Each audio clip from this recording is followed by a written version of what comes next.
Morning students, how are you? Welcome again in my YouTube channel biology classes. Myself doctor Rakesh Sharma. Students, आज मैं आपके लिए जो video लेके आया हूँ उसका टॉपिक है hormonal control during puberty in human females. जो ह्यूमन फीमेल, जैसे आपको हमने पीछे जो अपनी वीडियो कराई थी स्टूडेंट्स, जो आपने वीडियो देखी होगी हमारी, उसमें हमने ह्यूमन फीमेल का जो रिप्रोडक्टिव सिस्टम है इसके बारे में डिस्कस किया है। आज हम इसी की जो दूसरा पार्ट है, hormonal control during puberty in human female, यानी कि जो ह्यूमन फीमेल्स हैं उन ह्यूमन फीमेल्स में प्यूबर्टी के समय, यानी कि at the time of puberty कौन कौन से हार्मोन्स होते हैं जो बॉडी को कंट्रोल करने का काम करते हैं। और साथ साथ स्टूडेंट्स, आज इसी वीडियो में आपसे डिस्कस करेंगे जो ह्यूमन फीमेल के रिप्रोडक्टिव सिस्टम है इससे संबंधित कौन कौन से डिसऑर्डर्स होते हैं। तो चलिए पहले हम बात करते हैं जो हार्मोनल कंट्रोल की है। तो इसमें भी देखो स्टूडेंट्स, इसी तरह का हार्मोनल कंट्रोल है ह्यूमन फीमेल रिप्रोडक्टिव सिस्टम में, जिस तरह से हमने ह्यूमन मेल का बताया था आपको कि सबसे जो हमारा इम्पोर्टेंट यानी कि पार्ट है या सबसे इम्पोर्टेंट जो ग्लैंड है ह्यूमन बीइंग के अंदर, वो जैसे हाइपोथैलेमस। ये हालांकि मैंने पहले ही बताया था कि hypothalamus is the part of brain, ये हमारे ब्रेन का पार्ट है स्टूडेंट्स, बट एक तरह से एक एंडोक्राइन ग्लैंड की तरह भी फंक्शन करता है, यानी कि ये ड्यूअल फंक्शन परफॉर्म करता है, दोनों काम करता है। एक नर्वस सिस्टम साथ साथ कुछ न्यूरो हार्मोन्स भी सिक्रीट करते हैं ये। तो जो हाइपोथैलेमस है ये हमारे फोर ब्रेन का पार्ट है। तो इससे जब यानी कोई फीमेल, जैसे हमने पहले ही बताया था आपको स्टूडेंट्स के हर मेल और फीमेल्स की एक प्यूबर्टी एज होती है, और प्यूबर्टी एज से मतलब होता है जो मैच्योरिटी पीरियड होता है, यानी कि जैसे कहते हैं ज्वेनाइलिटी के बाद जो एक फेज आती है उसको हम कहते हैं एक मैच्योरिटी, या जैसे एडोलिसेंट, जो यानी कि जब एडल्ट की तरफ यानी कि मूवमेंट होती है, या जब कोई बच्चे एक तरह से मेच्योर होते हैं, रिप्रोडक्टिवली मेच्योर होते हैं। तो स्टूडेंट्स, उनमें क्या होता है कि जो बॉडी के अंदर है अपने आप ऑटोमेटिक ही जैसे जैसे यानी कि उसकी एज बढ़ती रहेगी, और फीमेल अपनी जो प्यूबर्टी एज है, जैसे हमने बताया था कि फीमेल में जो प्यूबर्टी एज होती है वो 12 से लेकर 13 साल का हो सकता है। हालांकि ये कोई फिक्स नहीं होते हैं, ये डिपेंड करता है जैसे पर्सन टू पर्सन। कुछ फीमेल्स की जो बॉडी होती है वो बहुत, या जैसे कहते हैं अर्ली स्टेज में लेके, जैसे लाइक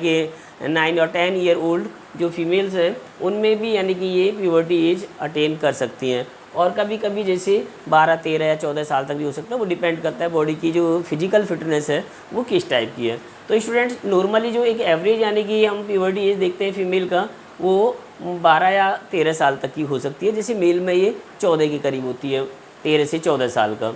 तो क्या है कि जो हाइपोथैलेमस है, तो इस एज के आसपास यानी कि प्यूबर्टी एज पे जो ह्यूमन फीमेल्स होती हैं उनमें जो ये हाइपोथैलेमस ग्लैंड है, हाइपोथैलेमस से कुछ न्यूरो हार्मोन्स सिक्रीट होते हैं स्टूडेंट्स। तो ये जो न्यूरो हार्मोन्स हैं उनमें सबसे मेन इंपॉर्टेंट जो न्यूरो हार्मोन है वो है स्टूडेंट्स GnRH, जिसको हम कहते हैं गोनेडोट्रोफिक रिलीजिंग हार्मोन, या जिसका एक दूसरा नाम और भी कहते हैं GN, यानी कि गोनेडोट्रोफिक रिलीजिंग फैक्टर। तो ये हार्मोन एक तरह से जब हाइपोथैलेमस से सिक्रीट होगा तो उसके बाद इस हार्मोन को रिसीव करती है यानी कि एंटीरियर पिट्यूटरी ग्लैंड, जैसे इसी के पास में, क्योंकि हाइपोथैलेमस के ही पास में दूसरी ग्लैंड होती है एंटीरियर पिट्यूटरी ग्लैंड, यानी कि एक पिट्यूटरी ग्लैंड है उसका ये भाग है। पिट्यूटरी ग्लैंड में जैसे आप जानते हैं कि 3 पार्ट्स होते हैं, एक पार्ट होता है एंटीरियर पार्ट, दूसरा होता है मिडिल, और तीसरा होता है पोस्टीरियर। और तीनों ही पार्ट, क्योंकि हाइपोथैलेमस से जो जितने हार्मोन्स आते हैं उन हाइपोथैलेमिक हार्मोन्स को ये पिट्यूटरी ग्लैंड रिसीव करती है। तो कुछ हार्मोन्स एंटीरियर पार्ट को जाते हैं, कुछ हार्मोन्स मिडिल पार्ट को जाते हैं, और कुछ हार्मोन्स ऐसे होते हैं जो पोस्टीरियर पार्ट को जाते हैं। तो सबसे ज़्यादा जो मेनली एंटीरियर पार्ट है पिट्यूटरी ग्लैंड का, ये सबसे ज़्यादा हार्मोन्स रिसीव करता है स्टूडेंट्स। और उनमें जो सबसे जैसे मेन, अभी हम बात कर रहे हैं GnRH की, तो जो गोनेडोट्रोफिक रिलीजिंग हार्मोन है, ये हार्मोन जैसे ही एंटीरियर पिट्यूटरी ग्लैंड्स में आता है तो फिर पिट्यूटरी ग्लैंड स्टिमुलेट होके और क्या करती है, इन्हीं हार्मोन्स को जो हाइपोथैलेमस से आते हैं उनको स्टिमुलेटिंग की फॉर्म में रिलीज कर देती है, यानी कि स्टिमुलेटिंग हार्मोन के रूप में निकाल देती है, रिलीज कर देती है।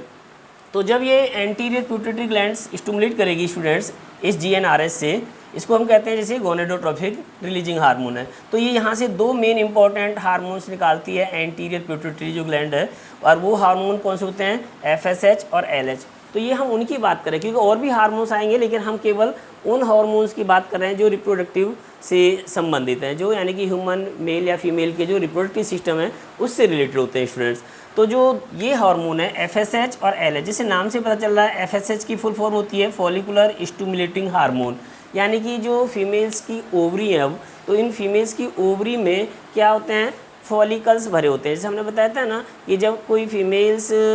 का बर्थ होता है तभी उसमें लगभग 80 से लेकर और जैसे कहिए और ज़्यादा भी हो सकते हैं, यानी 60 to 80,000 एग्स भरे होते हैं इन डिफरेंट जैसे कहिए स्टेजेस के, अलग अलग स्टेजेस के एग्स होते हैं। और फिर धीरे धीरे उन एग्स में से भी जैसे क्या होता है कि वो डिजेनरेट होते रहते हैं जब तक कि वो फीमेल प्यूबर्टी एज को अटेन करते हैं, यानी कि जब तक वो मेच्योरिटी पीरियड को अटेन करती हैं। तो उनमें से नंबर ऑफ़ यानी कि एग्स जो हैं डिजेनरेट हो जाते हैं, और जो एग्स जब उसमें रह जाते हैं तो वो ही धीरे धीरे 1 by 1 करके एक तरह से ग्रो करते हैं। तो जो उनकी ग्रोथ होती है तो उन एग्स की, तो उनके अंदर जो oocyte यानी कि ये एक तरह से जब oocyte की ग्रोथ होती है तो उसके ऊपर कुछ फॉलिकुलर सेल्स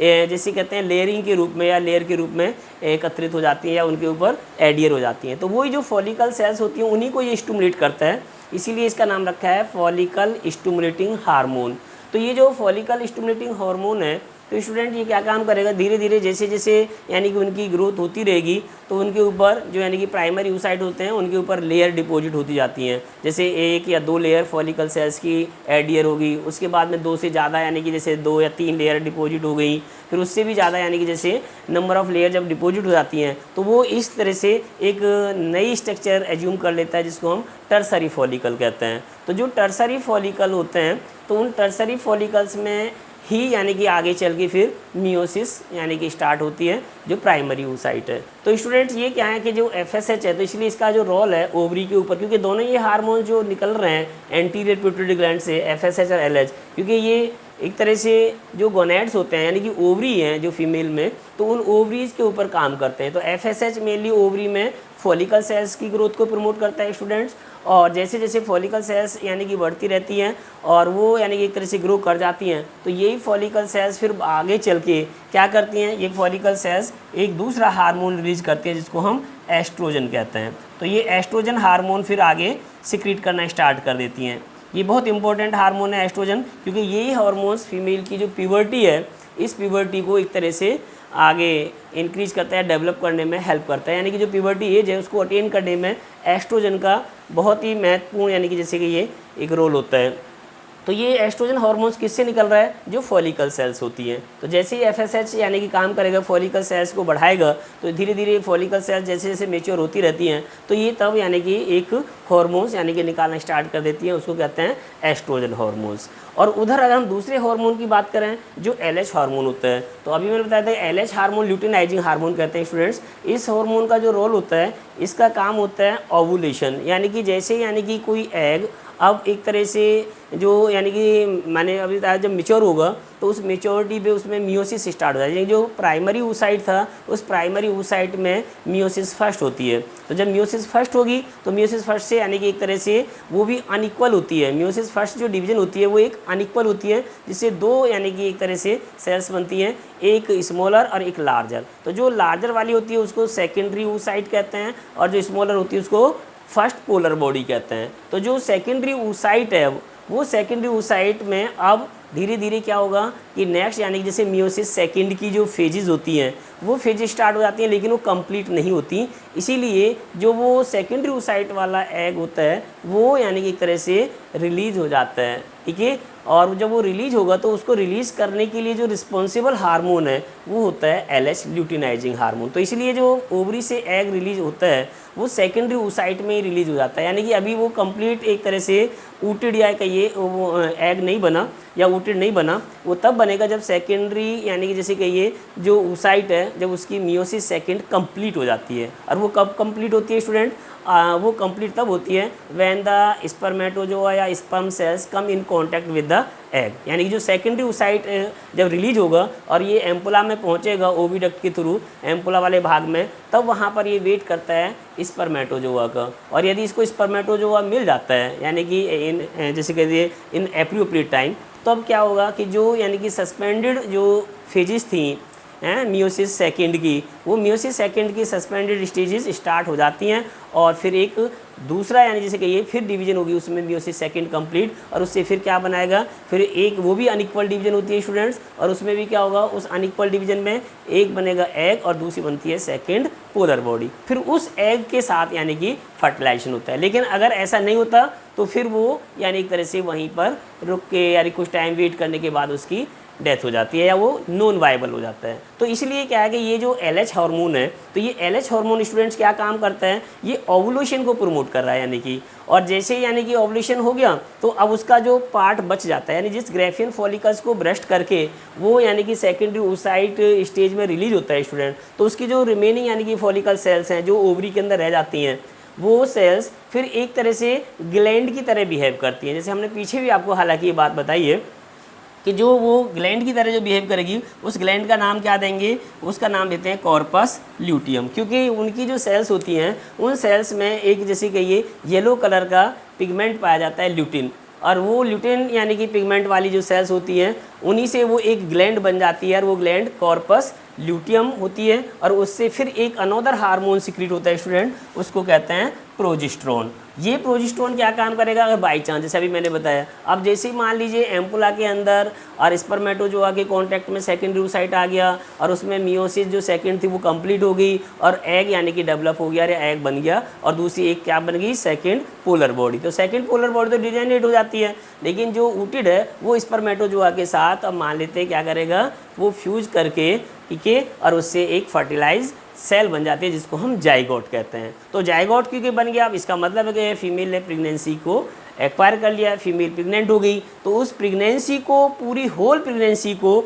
जो मेंटेन करता है, जो कंट्रोल करने का काम करता है स्टूडेंट्स, वो हार्मोन होता है प्रोजेस्टेरोन। और ये प्रोजेस्टेरोन यानी एक तरह से प्रोजेस्टेरोन हो गया इधर, और उधर जैसे ये एस्ट्रोजन, अब ये दोनों हार्मोन्स यानी कि एक तरह से काम कर रहे हैं, ठीक है। लेकिन अब धीरे धीरे क्योंकि एस्ट्रोजन का लेवल कम होता चला जाता है, क्योंकि और जो प्रोजेस्टेरोन हार्मोन है ये पूरी होल प्रेगनेंसी को एक तरह से रेगुलेट करने का काम करेगा। जैसे मान लीजिए वो यूट्रस के ऊपर काम करता है, और जितने भी यानी कि जैसे सेकेंडरी सेक्सुअल कैरेक्टर्स होते हैं फीमेल के, उनको प्रमोट करने का काम करता है। और एट द यानी जैसे कहिए एंड ऑफ द प्रेगनेंसी, अब जैसे मान लेते हैं सपोज जो ह्यूमन फीमेल की जो प्रेगनेंसी का एंड होता है यानी कि आफ्टर द, जैसे कहते हैं completion of the gestation period, जैसे उस फीमेल के अंदर गेस्टेशन पीरियड कंप्लीट होता है, तो अब क्या होती है कि ये जो यानी कि कार्पस ल्यूटियम है अब धीरे धीरे डिजेनरेट होना स्टार्ट हो जाती है, और जब ये डिजेनरेट होगी तो ये कौन सी एक अनोदर ग्लैंड में कन्वर्ट हो जाती है, जिसको स्टूडेंट्स हम क्या कहते हैं, कॉर्पस एल्बिकेंस। इसका नाम दे देते हैं कॉर्पस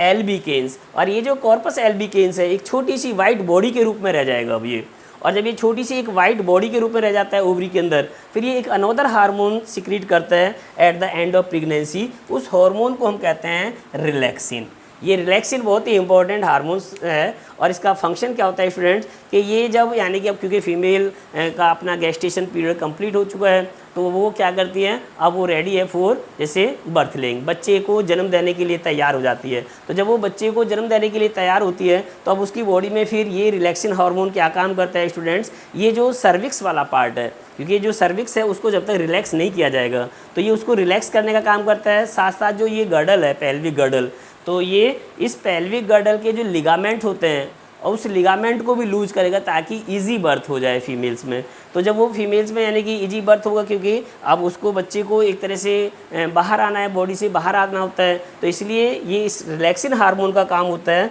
सर्विक्स और जो पेल्विक गर्डल के लिगामेंट्स होते हैं उनको रिलैक्स करना। तो इस तरह से ये हार्मोन पूरी होल यानी कि जैसे कहिए फीमेल की जो प्रेगनेंसी से लेकर यानी ये कहिए और या प्यूबर्टी से लेकर अप टू प्रेगनेंसी तक का सारा यानी कि जो फंक्शन है इन हार्मोन्स के द्वारा रेगुलेट होता है, इनके द्वारा कंट्रोल होता है। साथ साथ चलिए ये तो रहा है स्टूडेंट्स इसका hormonal control during the puberty in human females. अब एक और देखते हैं कि जो ह्यूमन फीमेल का जो रिप्रोडक्टिव सिस्टम है, इस ह्यूमन रिप्रोडक्टिव सिस्टम में कौन कौन से ऐसे यानी कि डिसऑर्डर्स हैं जो मेनली ह्यूमन फीमेल्स में होते हैं या हो सकते हैं। तो उनमें देखिए सबसे जो कॉमन हम जो डिसऑर्डर ले रखे हैं हमने कुछ उनमें से ही लेते हैं। जैसे पहला डिसऑर्डर है ह्यूमन फीमेल्स में जो हो सकता है वो है स्टाइलिटी। स्टाइलिटी जैसे स्टूडेंट्स आप जानते ही हैं, स्टाइल का मतलब होता है बांझपन। यानी कि जैसे बहुत सारी फीमेल्स आपने देखा होगा हमारी सोसाइटी में, समाज में ऐसे कपल्स होते हैं जिनमें बच्चे नहीं होते या जो बच्चों को पैदा नहीं कर सकते। अब हालांकि उसमें दोनों हो सकते हैं, मेल में से भी कोई स्टाइल हो सकता है और या फिर फीमेल्स हो सकती हैं। तो अगर मान लेते हैं कोई फीमेल स्टाइलिटी है या फीमेल्स के अंदर यानी कि स्टाइलिटी है या कोई फीमेल स्टाइल है, तो वो क्या यानी कि उसमें क्या कमी हो सकती है। तो उस पर स्टाइलिटी से मीनिंग होता है कि इनएबिलिटी टू कंसीव, ठीक है। कोई भी फीमेल जब कंसीव नहीं कर पाती यानी गर्भ धारण नहीं कर पाती, जब किन्हीं कारणों से कोई फीमेल यानी कि प्रेगनेंसी को अडॉप्ट नहीं कर पाती या जैसे कहिए कंसीव नहीं कर रही, तो it means she is style, एक तरह से वो क्या है, वो बांझ है। अब ये किस कारण से हो सकता है, ज़्यादातर मोस्ट ऑफ इसके कोई जैसे हो सकता है कि to inadequacy in the structure और फंक्शन ऑफ जेनिटल ऑर्गन्स, हो सकता है कि जो उसके जेनिटल ऑर्गन्स हैं, अभी हमने जो आपसे डिस्कस किए हैं फीमेल का जो पूरा होल यानी कि जेनिटल सिस्टम हमने बताया है, रिप्रोडक्टिव सिस्टम बताया है, उनमें से हो सकता है किसी ऑर्गन्स की जो यानी कि स्ट्रक्चर है या जो उसके फंक्शंस हैं वो इनएडिक्वेट हों, यानी उनमें कोई कमी हो, तो उन कमी के कारण वो फीमेल्स जो हैं स्टाइलिटी को अटेन कर सकती हैं या इनमें स्टाइलिटी हो सकती है। दूसरा स्टूडेंट और क्या हो सकता है फीमेल में कोई यानी कि जो रिप्रोडक्टिव जो सिस्टम है उनसे रिलेटेड डिसऑर्डर है, उसमें बात करते हैं जैसे मेंस्ट्रुअल इरेगुलरिटी। एक ये कॉमन सी यानी कि जैसे हम फीमेल्स में देखते हैं कि जो उनकी मेंस्ट्रुअल साइकिल्स होती हैं, तो उन मेंस्ट्रुअल साइकिल में भी क्या होती है, इरेगुलरिटी पाई जाती है। कभी कभी कुछ फीमेल्स में ऐसा होता है कि भी उनकी जो मेंस्ट्रुअल साइकिल होती है यानी मेंसेस होती हैं वो जैसे टाइम पे ना आए, यानी कि उनमें जैसे हमने पहले भी बताया था आपको कि ह्यूमन फीमेल्स में जैसे यानी कि फ़ीमेल कोई प्यूबर्टी एज को अटेन करती है तो उसमें पहले यानी कि जब फर्स्ट टाइम जब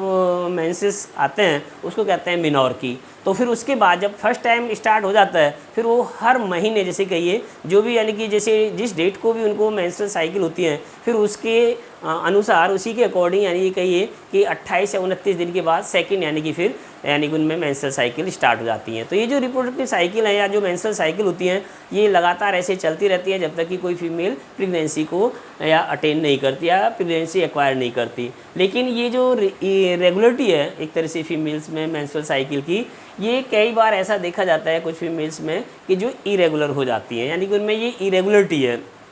अब इरेगुलरिटी किस रेफरेंस में हो सकती है, जैसे हो सकता है कि बहुत सारी फीमेल्स में उनमें ये हो ही ना, यानी कि उनमें मेंस्ट्रुअल साइकिल ही नहीं आते, उनको मेंसेस ही नहीं होते, तो उस कंडीशन को हम क्या कहते हैं, उस कंडीशन को हम कहते हैं एमनोरिया। कि जो एमनोरिया है, एमनोरिया से मीनिंग क्या होता है कि जब उनमें ये एब्सेंस हो यानी कि उनको मेंस्ट्रुअल साइकिल ही ना हो, ये कंडीशन हो सकती है। ये हो सकता है, अब इसके कारण क्या है, इसके कई सारे कारण हो सकते हैं तो हो सकता है कोई साइकोलॉजिकल प्रॉब्लम हो या कोई बॉडी का बायोलॉजिकल प्रॉब्लम हो या कोई डिसऑर्डर हो, कोई और दूसरी यानी कि जैसे कहते हैं फिजियोलॉजिकल डिसऑर्डर हो या कोई और दूसरे भी कई टाइप की यानी कि किसी भी बीमारी की संभावनाएं होने के कारण भी ऐसा हो सकता है। नेक्स्ट दूसरा एक और क्या देखते हैं, कुछ फीमेल्स में ऐसा भी हो सकता है जिसमें कहते हैं हाइपर एमनोरिया। तो जो हाइपर एमनोरिया होता है, हाइपर एमनोरिया से मीनिंग होता है कि कभी कभी कुछ फीमेल्स में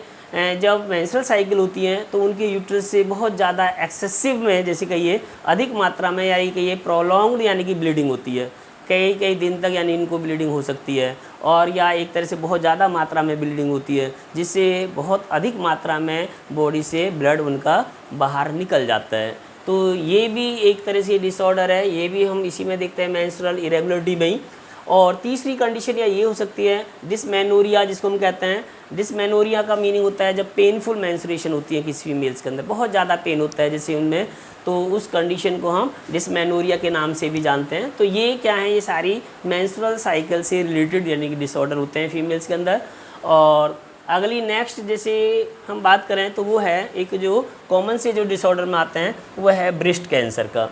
यानी कि ब्रेस्ट कैंसर में क्या होता है स्टूडेंट्स, जैसे आप जानते हैं कि आफ्टर 30 फीमेल्स में 30 के बाद 30 साल के बाद, और मोस्टली जैसे कॉमनली या तब हो सकता है कि जब उनमें मेंस्ट्रुअल साइकिल ऑफ हो जाती है, जैसे कहिए मेनोपॉज में। जब कोई फीमेल मेनोपॉज होती है तो मेनोपॉज कब होती है, 45 से 50 साल की एज में। तब कुछ हार्मोन इम्बैलेंस के कारण ठीक है क्या होता है कि फीमेल्स के अंदर जो ब्रेस्ट हैं उनमें कैंसर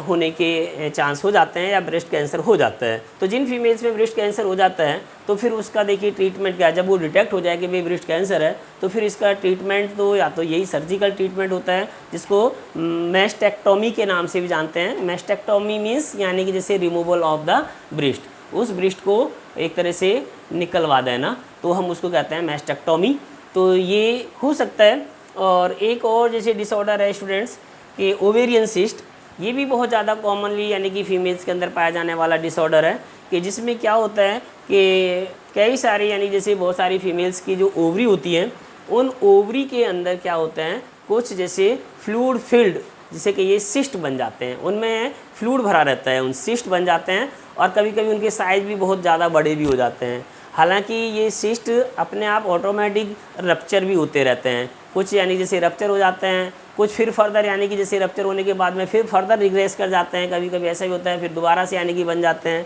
इस तरह से उनमें चलता रहता है। तो अगर ये बहुत ज़्यादा मात्रा में बन जाएं और जैसे कहिए कि भाई ये रप्चर नहीं हो रही है, इनके साइज़ बड़े हो जाएँ ओवरी के अंदर, तो फिर यानी कि कोई और भी यानी कि जैसे कोई डिसऑर्डर हो सकता है इनसे, यानी कभी कभी कैंसर का रूप भी ले सकते हैं। तो उस कंडीशन में हम इनको सर्जिकली भी रिमूव करवा देते हैं। फिर इसका ट्रीटमेंट यही होता है कि इनको सर्जिकली रिमूव करवा दिया जाए जिन सिस्ट है।